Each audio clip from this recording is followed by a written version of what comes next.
आप ये video YouTube पर देख रहे हैं तो हमारे चैनल को सब्सक्राइब करें और बेल आइकन को दबाना ना भूलें। अभी कहते हैं साधु दर्शन राम का मुख पर बसे सुहाग, और दर्श उन्हीं को होते हैं जिनके पूर्ण भाग। कबीरा साधु दर्श संत का परमात्मा आवे याद, और लेखे में वाये घड़ी बाकी का समय बाद। मीराबाई घंटा घंटा जो मंदिर में लाया वापस आई, उसमें सत्संग शुरू हो गया। मीराबाई बैठगी जाके सत्संग सुनने लाएगी। आत्मा का आहार है ये परमात्मा की चर्चा सुनना, और वो तो बहुत पुण्यात्मा थी। उस दिन परमात्मा कबीर जी ने सृष्टि रचना सुनाई, और ब्रह्मा विष्णु महेश से ऊपर सुप्रीम पावर बताई। मीराबाई एकदम बहुत दुखी हुई, फिर प्रश्न किया कि हे संत जी, आप जी ने ऐसे ऐसे बताया है, हमने आज तक कभी नहीं सुना, और मैं ये भी नहीं कह सकती कि साधु संत झूठ बोलते हैं। साधु संत झूठ नहीं बोला करते। परमात्मा ने कहा कि बेटी आप किसकी पूजा करते हो? तो वह कहने लगी, मीराबाई श्री कृष्ण जी मेरे इष्ट हैं और मैं उनकी पूजा करती हूँ, मेरे साथ आकर डांस करते हैं। परमात्मा कबीर जी ने कहा कि बेटी अपने कृष्ण जी से पूछ लिए, ये देव हैं, झूठ ना बोला करते हैं। और फिर तेरी समझ में आ जाता, यहाँ आ जाइए तेरा बेड़ा पार होगा ना, वहां तो डले नहीं डोएगी, कितनी भक्ति कर ले, साधना ठीक नहीं। अब पुण्यात्माओं जो अच्छी आत्मा होती हैं, जिन कोई मार्ग पर जा रही हैं, रास्ते जा रहे हैं, कहीं पर उसको कोई टोक देता है कि कहाँ जाना है भाई, वो कह रहा मैं हिसार जाना है, और वो जा रहा है जींद की साइड में, तो वहां कोई उसको टोक देता है कि इधर मत जा, ये रास्ता ठीक नहीं तेरा, तो बुद्धिमान व्यक्ति चिंतित हो जाता है, वहीं रुक जाता है, और फिर वेरिफिकेशन करता है, किसी और से भी पूछता है सचमुच में गलत तो नहीं जा रहा। और जिसने ये भांग रूपी माया का नशा कर रखा है, उसको कोई कहता है कि तेरी साधना ठीक नहीं है, वो तो लड़ना तैयार हो जाता है, क्योंकि उसका तो नशा हो रहा है भांग का। और जिनका नशा उतर गया भांग का, जो अच्छी आत्माएं हैं, वो तुरंत सोच लेती है भाई इसने संत ने ऐसा क्यों कहा, भक्त ने, कि आपकी साधना ठीक हो जा। तो उसका पूरा निर्णय लेना चाहिए, लड़ाई नहीं करे, पूरा निर्णय लेगा भाई, पूरा समझना चाहिए भाई, सच बता तो मुझे किस प्रकार हमारी साधना गलत है, ये तरीका होता है। तो उसने बहुत प्यार से ऐसा पूछा, परमात्मा ने कहा, फिर भी वो वाद विवाद करती ही रही, तो फिर कहा बेटी तू अपने भगवान से पूछ लिए, और वो झूठ नहीं बोला करते, देव लोग हैं, ये देवता है। मीराबाई कौर कसक होगी, और विशेष याद किया तो कहते साक्षात श्री कृष्ण जी ने दर्शन दिए। तो उसने मीराबाई ने कहा कि प्रभु मैंने ऐसे ऐसे सुना है, मेरी जुबान खुलना नहीं चाह रही, और मेरी आत्मा मान नहीं रही, लेकिन इतना जरूर मैं मानती हूं कि वो संत साधु संत झूठ नहीं बोलते हैं। तो भगवान मैंने ऐसे ऐसे सुना सत्संग में, और वो संत ऐसे कह रहे थे कि भगवान विष्णु और शंकर ब्रह्मा जी से ऊपर कोई और शक्ति है, वो परम शक्ति है, इनसे ऊपर एक काल है, काल से ऊपर जो परम शक्ति है वो परम शक्ति है, उसी से लाभ होगा, जन्म मृत्यु का रोग समाप्त होगा। भगवान बहुत विस्तार से उन्होंने ये कथा सुनाई। क्या ऐसा है? श्री कृष्ण ने कहा कि मीरा ऐसा ही है, एक बहुत परम शक्ति है, लेकिन उसका भेद हमने भी नहीं मिला आज तक, और तू ट्राई भी मत करना। जब हम हार कर थक लिए, उसको नहीं पा सके, तपस्या कर कर देख ली हमने, तो मीराबाई का बात शंका आएगी भाई, जब फिर तो संत कति सच्चे हैं, और वो कहते हैं हम उस शक्ति से मिला दें, और आज तक इन्होंने मुझे नहीं बताया कि ऊपर कोई शक्ति है हमारे से। अगले दिन जाकर चरणों में शीश रख दिया कि प्रभु मुझे नाम दे दो, अपनी बेटी को शिष्य बना लो। पुण्यात्मा कबीर परमात्मा जुलाहा जाति से, और रविदास संत रविदास जी चमार जाति से, और आज से 600 वर्ष पहले छुआ था चरम सीमा पे। और फिर वो ठाकुरों की लड़की, ठाकुर परिवार से। तो परमात्मा ये देखना चाहते थे कबीर जी कि इस पुण्य आत्मा में परमात्मा की चाह है या अभी भी ये मान बढ़ाई जगत संसार में लोक लाज में उलझी हुई है। तो उसने कहा कि प्यारी बेटी ऐसा कर, वो सामने भक्त बैठा है, संत बैठा है, उसे नाम ले, वो उपदेश देगा। रविदास जी थे, और रविदास जी के पास जब वो गई, चरण छू लिए और कहा महाराज मुझे नाम दे दो। रविदास जी कहने लगा बहन पैर पीछे, हाथ पीछे कर ले, मैं चमार जाति से हूं और तू ठाकुरों की लड़की है, और सारा समाज तेरा उपहास करेगा कि एक चमार का नाम ले लिया, तू चमार की शिष्या होगी। बहन बेटी तेरे साथ बहुत दुर्व्यवहार करेंगे लोग। तो मीराबाई कहने लगी भगवान आप मेरे पिता, मैं आपकी बेटी, और बाढ़ में जाओ ये लोक लाज, मुझे तो आत्म कल्याण करवाना है, मुझे नाम बख्श दो। तो परमात्मा कबीर जी और रविदास जी की बतलाई हुई बात थी। परमात्मा कबीर जी ने कहा कि दे दे नाम इसको, रविदास दे देना। अब केवल मीराबाई को ही नाम देने के लिए कहा। परमात्मा ने सोचा इसकी पूरी फड़क काट दिया, कभी फिर बाद में समस्या ना पैदा हो जाए। नाम लेने के बाद और फिर बाद में कोई कहता तेरा गुरुजी ऐसा है, तुम्हारे गुरुजी ऐसे है, तुम्हारे मन में दोष आ जाता है, नाम खंड हो जाएगा। नाम लेने से पहले 100 बार ज्ञान और पूरी व्यवस्था की जो है ना जानकारी लेनी चाहिए। नाम लेने के बाद फिर संसार एक तरफ और आप एक तरफ, फिर डगमग नहीं होना चाहिए, मन में दोष नहीं आवे अपने गुरुजी के प्रति। तो मीराबाई ने उपदेश ले लिया। तो वहां कबीर जी जाते रहते थे, रविदास जी भी जाते रहते थे और सत्संग करते थे। कई दिन रुक जाते थे, महीने में 20 दिन में। तो मीराबाई सत्संग में जाया करती थी। अब पहले तो मंदिर में जाया करती हूँ, मंदिर जाना छोड़ दिया। अब रात में सत्संग करने जाती, क्योंकि रात्रि में सत्संग इसलिए क्या करते संत करते हैं, क्योंकि काल के लोक में यो धंधा भी करना पड़ता है कि दिन में तो अपना काम कर ले पेट का, और रात्रि अपनी होती है, फ्री होती है। घर वाले ने भी ना कहें काम छोड़ के चला गया। तो उसमें इस तरह की जानकारी घाट थी, इसलिए परमात्मा ने ऐसी व्यवस्था की थी। तो रात्रि में सत्संग किया करते थे। तो रात्रि में वह लड़की मीराबाई रात्रि में सत्संग सुन जान लगी। उसके पति की मृत्यु हो चुकी थी, उसका देवर राजगद्दी पर विराजमान हो गया था। अब वो पहले तो मंदिर में जाने से ही मना किया करता था, मंदिर में जाने से ही मना किया करता था। वो मंदिर में जाने से भी नहीं मानी। फिर वो जान लगी रात में, पहले तो दिन में ही जाती थी। तो वो उसको बहुत समझाने लगा मीरा को कि मीरा, मेरा भाई जीवित नहीं है, जब तक वो जीवित था आप जाती थी मंदिर में, किसी को कहने की कोई बात नहीं मिला थी। अब वो रहा नहीं तेरे सिर पे, तो विधवा होगी है, अब जाती है तो लोग पता नहीं क्या क्या बात सुनाते हैं हमारे को, हमारी बेइज्जती होती है, तो मत जाकर मंदिर में। मंदिर छोड़ो, सत्संग में रात न जान लगी। तब उसने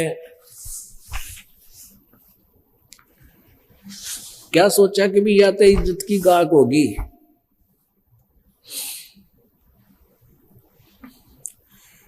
एक दिन क्या किया, अपने पुत्र के जन्मदिन बना लिया, अपने पुत्र का रिश्तेदार बुला लिए हैं। उधर से एक तरीका उसने सूझा, एक गार्डू से यानी सपेरे से कहा कि एक ऐसा सर्फ मंगा दे, ला दे ऐसा सर्प ला दे कि डंक मार दे मर जाए आदमी, पानी नहीं मांगे। सपेरे नाग्या का पालन किया, राजा का आदेश में बोला जी ऐसा सर्प ला दिया है, एक बार टच करते ही नो भी नहीं बता पाओगी किसने काट दिया, इतना विष है इसके। अब उसने उधर से रिश्तेदार बुला रखे और उसको एक आभूषण के गहने में, गहनों के डिब्बे में, आभूषण के बॉक्स में वो सर्प डलवा दिया और बांदी से कहा कि तू जा और ये हार दे दे। एक गहना आभूषण था, हार बहुत महंगा होता, उसके डिब्बे में, और उसको कह देना कि ये 1 लाख का तैयार होया है, इसने अवश्य पहन लेगी, आज मेरे बेटे का जन्मदिन है, रिश्तेदार आए हुए हैं और ये गहना, ये आभूषण नहीं पहनेगी तो लोग मेरी बेइज्जती करेंगे, न्यू सोचेंगे भाई की मृत्यु के बाद अपनी यानी भाई की पत्नी का कोई ढंग से नहीं रखता, मेरी बेइज्जती ना करवा दे। और उसको सख्त हिदायत है, इसको तुरंत पहन, इसको अवश्य पहन लेगी ना धो के।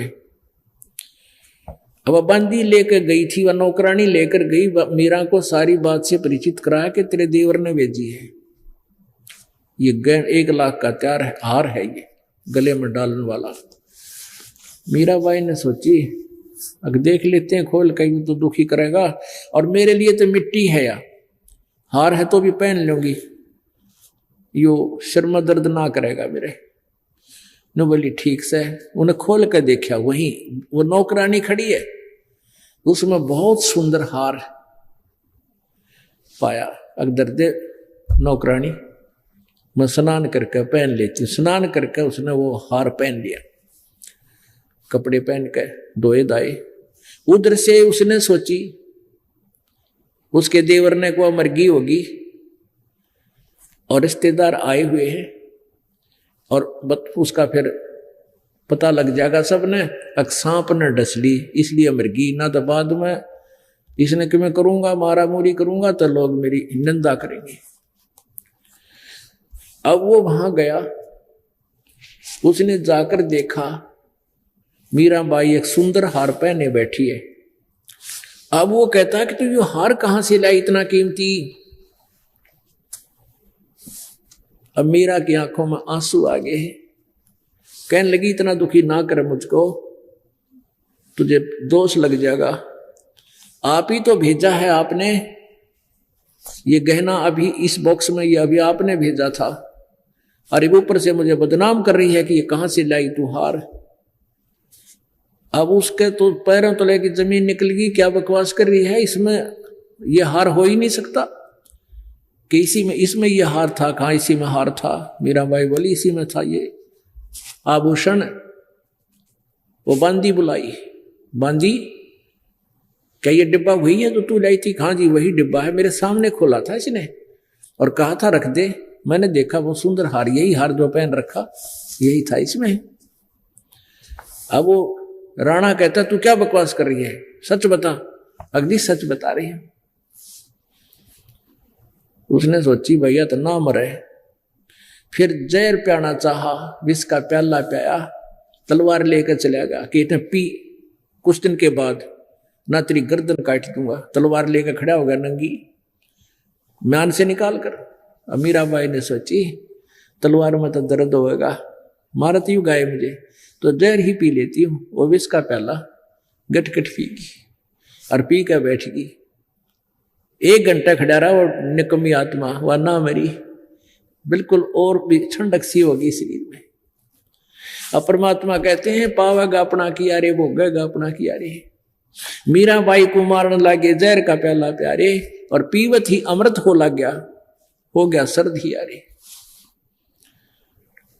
अब उसने सोची भाई इसने क्यों कर समझाऊं, ना या मारे तो मरती, ना समझाए तो समझती। फिर कहते हैं बेटी माँ की बात मान लेती है इसने। अब उसने अपनी मौसी बुला ली, मीरा की माँ, और उसको सारी बात बताई। उसको बताया कि आप इसको समझाओ, हमारी इज्जत की गाक होगी, या पहले दिन में जाया करती, इब रात न जान लाएगी, और दुनिया पता नहीं के बात बनाती है। अपनी भक्ति करना कर लिया, वहां सत्संग में कह रहा है। तो उसकी माँ ने बहुत समझाई, माँ बेटी की वार्ता हुई। वो एक किसी भक्त ने अपने हिसाब से बनाया है। सत्संग में जाना मीरा छोड़ दे, सत्संग में जाना मीरा छोड़ दे, हाय मारी लोग करे तकरार, सत्संग में जाना मीरा छोड़ दे, हाय मारी लोग करे तकरार, सत्संग में जाना मीरा छोड़ दे।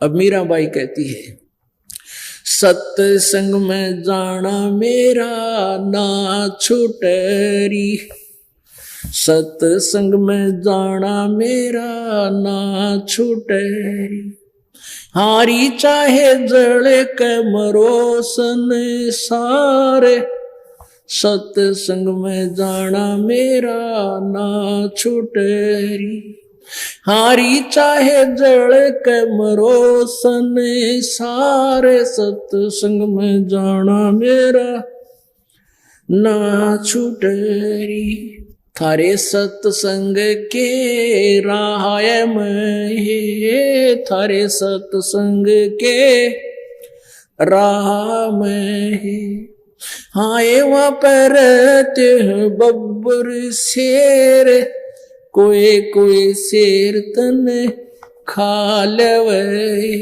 हाय वहाँ पर बब्बर शेर, कोई कोई शेर तन खा लेवे, जब गुरु जी की मेरे फेरी, जब मारे गुरु की मेरे फेरी, हारी वे तो शेरा के गिदड़ बने जावे, सत्संग में जाना मेरा ना छुटरी, हारी वे तो शेरों के गिदड़ बने जावे, सत्संग में जाना मेरा ना छुटरी, थारे सत्संग के राय में, थारे सत्संग के राय में, हाय वहाँ पर रहते हैं काले नाग,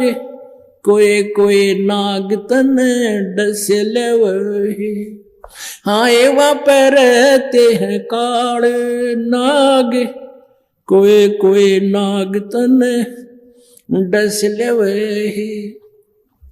जब गुरु मारे मेहर करेरी, जब गुरु मारे मेहर करेरी, हारी वे तो सर्प गंडे वे बने जाम, सत्संग में जाना मेरा ना छुटरी, हारी वे तो सर्प गंडे वे बने जावे, सत्संग में जाना मेरा ना छुटरी, थारे सत्संग के बीच में, थारे सत्संग के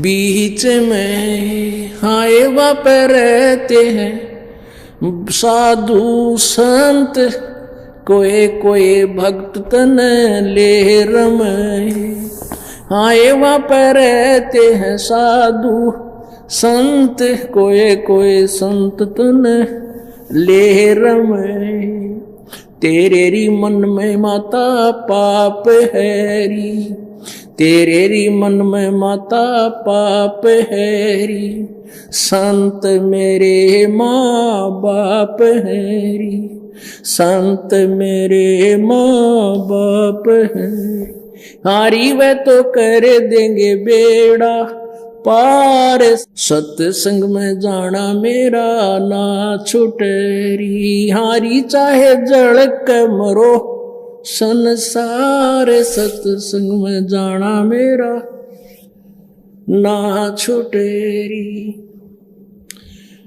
आए वो तो जात चमार है, आए वो तो जाति चमार है, इसमें हमारी आर है, इसमें हमारी आर है।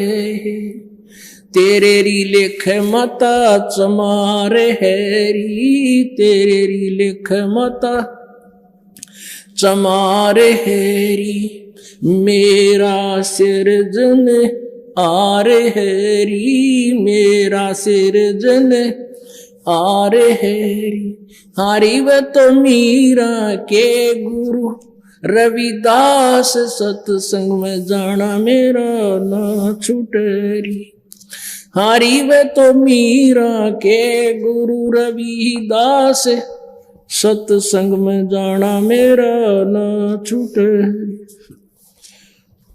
पुण्यात्माओं, जिन जिन भी महापुरुषों ने परमात्मा की प्राप्ति करने की चेष्टा की, इन अज्ञानी संतों ऋषियों के द्वारा